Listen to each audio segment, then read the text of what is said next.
We are watching developing news late tonight relating to Waterloo Region's water capacity problem. Regional councils burning the midnight oil right now, considering a plan to start allocating more water for developments, which have been frozen since the capacity concern was identified months ago.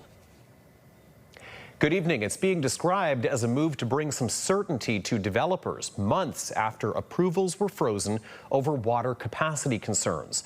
Regional Council meeting right now, considering a plan to get more water flowing for projects by October.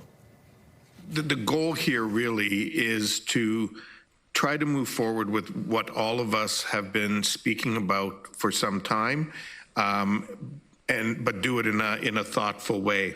I think it's a good way to move forward and create some certainty in the development sector. Sounds good. And so that plan is being debated right now. It would be allocating more water, a flow of 20 liters per second, for projects, with allocations for communities being decided by July 1st, and then the taps flowing with that extra water by the start of October. Again, all of this being discussed right now at Regional Council at a meeting that has dragged on late into the night. A potential breakthrough, though, on the development freeze over the water crisis. We'll keep an eye on this developing story. The 5-year effort to clear an encampment near the site of a future transit hub in Kitchener has entered a new chapter. The region and the province are appealing a judge's order halting the eviction of the site, but aren't indicating whether they'll consider one option the judge recommended, a safe tenting protocol. CTV's Jeff Pickle hears from those on council and in the community who say it's the only way forward. After hours of delegations, the decision to appeal a court ruling over the downtown Kitchener encampment means the legal battle drags on. I really support the idea of learning more about what option works best for our community. Regional Councillor Matt Rodriguez was one of 4 members of council who thought there was a better solution. We heard a lot yesterday about safe tenting, about managed encampments, which really fall under this category of a place of last resort. A safe tenting protocol mentioned in the recent court ruling as an option the region should consider. The lack of a legal place to live outdoors appearing to be a major factor in Justice Michael Gibson's decision, saying in part, the region has clearly stated that if the encampment is closed, it is not prepared to allow homeless people to shelter outdoors anywhere on region property. And the extremity of this position is what ultimately drives the findings that the infringements are not saved by the charter. Experts say a safe tenting protocol is an efficient way to bring some order to a chaotic situation. Without a framework, it causes a lot of confusion and uncertainty over what is permitted and what isn't permitted, which can lead to frustration. And then most of the time it is in fact illegal, according to municipal bylaw. According to Laura Pinn, a homelessness researcher and professor at Wilfrid Laurier University, many communities like London, Peel Region, and the city of Guelph have adopted similar strategies. She says these policies typically take 2 forms. One is specific locations that are designated for safe tenting, and that's an approach that's been recently adopted by the municipality of Thunder Bay. They have 3 locations. Those are places where you can tent and shelter overnight. The other approach that we've seen is you can tent in any location where where you meet certain criteria. And so in that case, the default is that tenting is permitted, but there are regulations around it as well. According to Pinn and others, a policy like this would be enough to satisfy charter rights. With the court ruling, the bar is low. People need to have somewhere to exist in public, but creating a framework for people to exist in public without being illegal is something that is within the scope of municipal powers and something that they could do. Jeff Pickle, CTV News, Kitchener.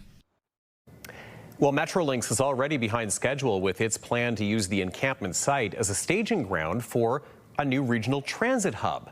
But there are more detailed plans for the hub itself and a suggestion that the project will still come together. CTV's Alexandra Hullock has an update.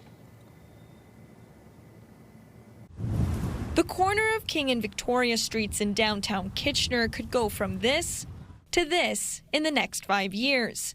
That's according to a project timeline outlined by Region of Waterloo staff. The Kitchener Central Transit Hub will be a 2-story building, connecting commuters to Grand River Transit, Via Rail, Go Transit, LRT, and localized bus services. It'll feature bike storage, retail space, and a pedestrian path to the Iron Horse Trail, with construction set to start in 2027. In general, I think it's reasonable, but you never know what's going to happen. Jeff Casello is a professor in transportation planning and engineering at the University of Waterloo. He says there are many moving parts when it comes to major projects, and the transit hub is no exception. I think the region can have a reasonable confidence about the timelines for them to construct their elements of this system. Of course, the interactions with the rail system and with the GO system and with the VIA system, that's trickier. The region says work is already underway. In a statement to CTV News, a spokesperson says design is now about 60% complete, and work on the drawing board should wrap up by the end of this year. Substantial completion of the transit hub is currently expected in 2030, with some site work extending into 2031. I don't think we're talking about Eglinton crosstown delays and that kind of delay, but I always caution the public to think that the public sector is doing their best to deliver a project on time and on budget, but there are some times where things are unforeseen and it's difficult. The project has already been plagued with delays.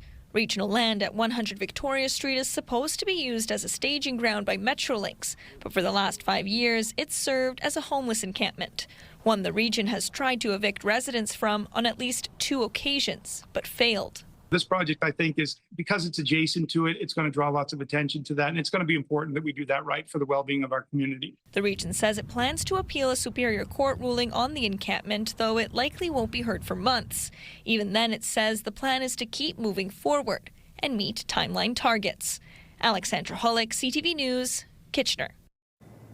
A townhouse development plan in Cambridge is under scrutiny tonight. Some councillors are taking issue with the amount of parking planned for the complex, saying it sends the wrong message to prospective buyers. CTV's Colton Weens reports. We're trying to attract families into Cambridge, but come here, but sorry, don't have a car. Concerns from Cambridge councillors at a statutory planning and development committee meeting Tuesday. Developers proposing 132 stacked townhouse units around Atwater Drive and Dundas Street South. They're requesting a bylaw amendment to rezone the lands from multiple residential to residential, but much of the discussion surrounded parking. Especially in this particular area, having access for people to park their vehicles is a concern. Across the two developments, 165 parking spaces are expected, 33 for visitors. A planner from the GSP group telling committee it meets the required 1.25 parking spaces for each unit, but they've heard the comments. So that is what the site plan has been based on. We made sure not to come in under that and adjusted the site plan to meet that parking requirement. Comment noted. I can take that back. There is also no transit in the area yet, and as committee members pointed out, most homes have more than one vehicle. The problem is it's not enough. Somebody that has children of driving age, they've simply got a partner that also drives too. These will not be of use to them. And that's really what our concern is. Neighbors in the area say on-street parking is already an issue, and they're worried with only 1.25 spaces available for the units in the townhomes, how that will affect on-street parking in the area. There will be heavy population in a crowded area in here. That's number one. Parking is one concern. Not overly busy at this point, but eventually I feel like it might. Beyond parking concerns, residents also worry about a lack of amenities nearby as they see more housing going up, but nothing else that makes it a neighborhood. No parks, no bus yet. There is no commercial viability in this area. We have to drive like 3 to 4 kilometers for every basic thing. We don't have public transit in the area. So these are certain basic concerns we do have. We're not asking for like big things, but the basic amenities we are looking for in here. The rezoning application will go to City Council on July 21st, where a decision is expected. Colton Weens, CTV News, Cambridge. Well, the region of Waterloo wants a piece of some provincial and federal money meant to help lower development fees, but it's coming with some hesitation over the method. I think the only bright spot that I see in this is that federal and provincial governments have recognized, hopefully, their role in helping municipalities fund infrastructure, which we've been asking them for years, if not decades. The province and feds are offering up money for infrastructure projects to serve new homes in exchange for municipalities lowering development fees by 30 to 50% for 3 years. Decisions on who gets how much are expected in August. The city of Waterloo also decided this week to apply to the program. A groundbreaking today for a new elementary school in a fast-growing part of southwest Kitchener. Community leaders joined MPPs and school board officials for a ceremony celebrating the $31 million Rosenberg II Elementary School, not far from Fisher Hallman and Bleams.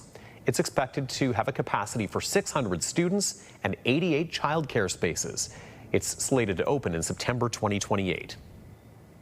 At another Kitchener school tonight, some enterprising work by the leaders of tomorrow. Grade 8 students at Grow Public School held the second annual Grow Garage Sale. It's a hands-on lesson in commerce, but also giving back to the community. CTV's Karis Mapp was there today. Karis, I think it's safe to say this is one impressive group of kids at Grow. That's right, Tony. These students are only 13 and 14 years old, but they've come together to make this sale about something much bigger than themselves. Toys, clothes, and books, just some of the offerings at Grow Public School's second annual garage sale. We've been working on it for a while now, and we're inviting our community to buy used items to donate the money to Kids Ability. The sale is run entirely by grade 8 students at this Kitchener school who sourced everything through community kindness and corporate donations. It was really rewarding when they did say yes and we did get donations. It felt like we accomplished something, and it was really fun when that did happen. We put so much dedication towards this project during school hours and after school hours, and it really helped us to realize how much work actually goes into a garage sale. For Grow's inaugural garage sale last year, the students raised over $2,000 for the House of Friendship.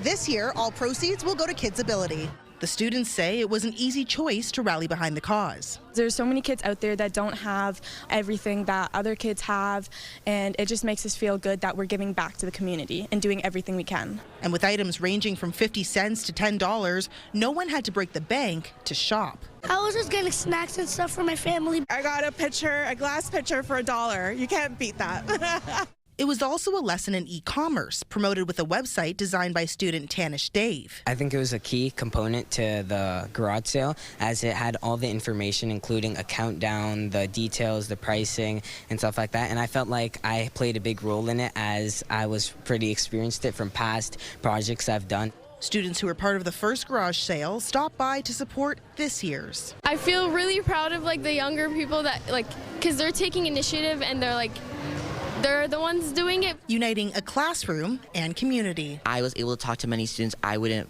personally talk to, and it was just a very great experience overall. I feel like there's an epidemic of loneliness happening recently in the community, and finding a way to bring the community together is a great way to spark other people as well. So I think the garage sale was one of the best things we've cut it on.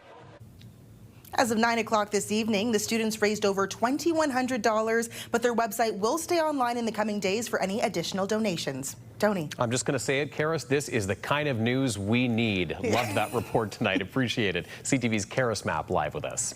Well, just ahead, Waterloo Region innovation meant to help families with an important chapter in their lives. 1 in 4 people are now caregiving for somebody in their lives, and we're only going to see that increase. CTV's Spencer Turcott hears from the creators and users of an app meant to help organize elder care. Satellite radar shows you all the rain that's moved over southwestern Ontario tonight, and there's more to come overnight, even potentially some thunderstorms. Temperatures on this Wednesday evening are in the low to mid-teens across the southern portion of the province. And here's a look outside at a wet and dreary sunset from our tower camera looking toward Midtown KW. Back in 2 minutes. A Made in Waterloo Region app is helping people look after an older family member find some coordination in what can be a chaotic time. Here's CTV's Spencer Turcott. You can see here in Elderella is Grace Thompson's profile. So this is one of the elders that we use. As Canada's population ages, more families are finding themselves in a caregiving role. For many, keeping track of appointments, medications, and medical updates can feel like a full-time job. And 1 in 4 people are now caregiving for somebody in their lives, and we're only going to see that increase. That's why Mike Kirkup and Jackie Murphy created Elderella. The app, which has free and premium versions, acts as a central hub for caregiving. You're trying to work full-time and you're providing care for your aging parents, and something's got to give. Users can store important medical information and reminders in one place while sharing updates with family members, with what the company says are strict privacy and data safeguards. Oh yeah, like that. We should definitely show that. We lock into where you're actually having the conversation. So if you're sitting there talking with your sibling over WhatsApp or text message, we can actually access those messages. It can also record doctor appointments or calls and pulls out the information you need to be reminded about. Or you can simply upload a photo or note. Then everything is organized into daily tasks, which can be accessed by one or several caregivers. What we really want to do is emphasize the fact that you're not alone as a primary caregiver, and it shouldn't be too hard for you to ask for help or to delegate some of the things that you have on your plate to others. For Brent Thornton, who helps care for his parents while living an hour away, being able to split responsibilities in an organized way with other family members has been the biggest benefit. Without Elderella in this scenario, I'm probably managing a 7th shared calendar and trying to share out notes from my, Google Drive, trying to rely too much on my failing memory. Researchers will spend the next year collecting feedback from caregivers as part of a study on whether tools like Elderella can reduce stress and help families coordinate care. Because the hardest part often isn't the care itself, it's feeling like you're carrying the responsibility alone. Spencer Turcotte, CTV News Kitchener. Fans flocked to World Cup viewing parties in Waterloo Region again today for some marquee matchups, including England and Croatia. Certainly is. Oh, it's a brilliant break. Jude Bellingham tells you all he's at the World Cup. The game was tied at the half, but England went on to win. CTV's Heather Senerin now with the moments that had local fans excited. Passionate Portugal fans are proud to root for their team for the 2026 FIFA World Cup. Oh, we're loud, very loud, yeah. But it's good to be, I think the sport wants you to be loud. Fans say it isn't always just about the score. The Portugal versus DR Congo game ended in a draw. The people, the crowd, and just sitting here, you get the people's cheering and all that. You can't get better than that. I love it. Over at the KW Croatia Club, an outdoor, family-friendly experience. Every time that England scores, Croatia always comes back, and they come back harder and better, so I'm excited to see them win. Woo! He isn't the only one jumping for joy. Croatia scoring twice in the first half to match England's first 2 goals. The Croatia club taking cheering to the next level.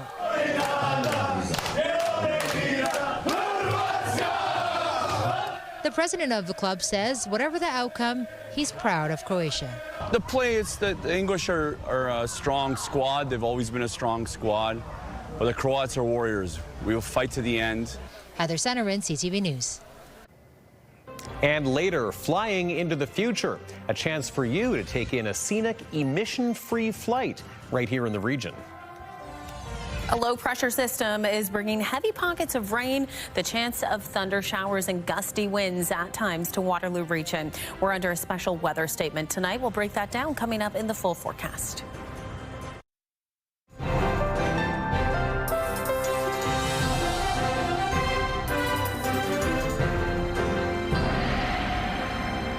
A lot of rain earlier today, a lot of puddles outside our studio here in Kitchener's Deer Ridge area, and maybe some more rain to come tonight. There's even a chance of some thunder and lightning overnight. Here's Leanne with our forecast.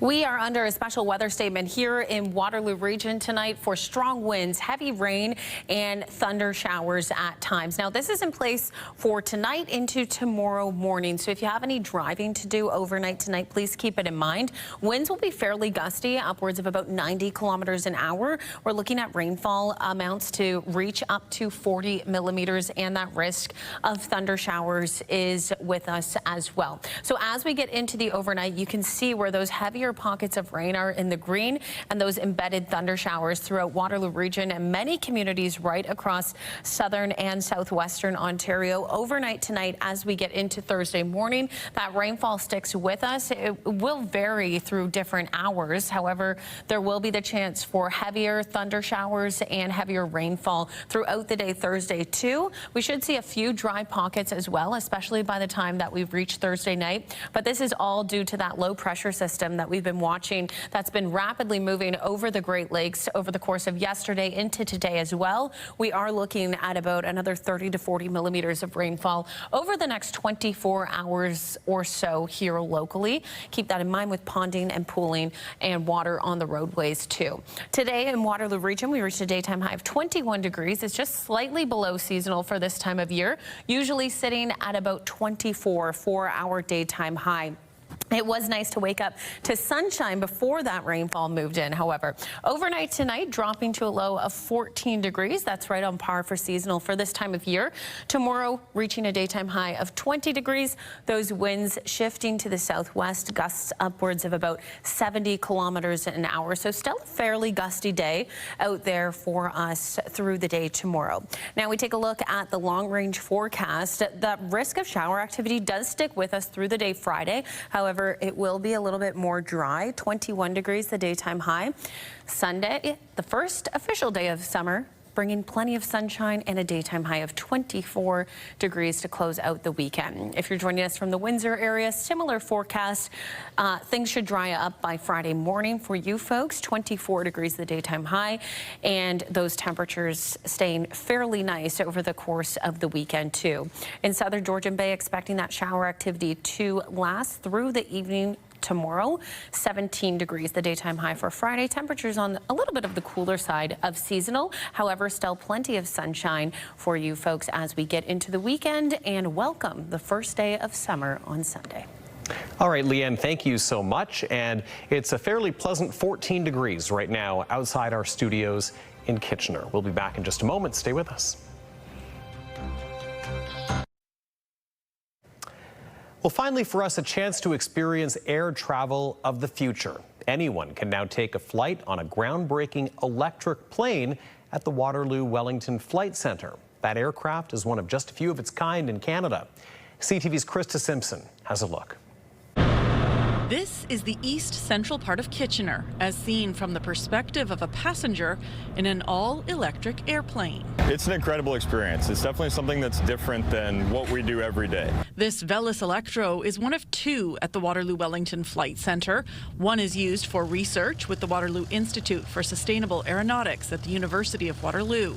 The other is now available for members of the public to take a scenic flight, thanks to regulatory changes made last year by the federal government. Before, we could only tell you about it, and our research assistants, the research team, of course, had the experience, but now it's open for any enthusiast who says, I really wonder what is it like to have a quieter airplane. The aircraft arrived in the region in 2022 and has undergone extensive testing since. Everything that we've done showed that the plane is safe, the plane is reliable.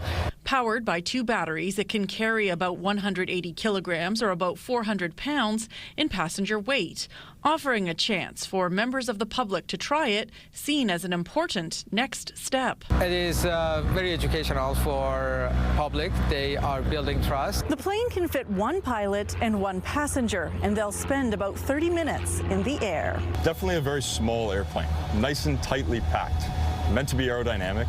Aidan Albrechtas says many who go up in it want to see their house or university campus. Oftentimes you can see the Toronto skyline as well, down to Lake Ontario towards Hamilton.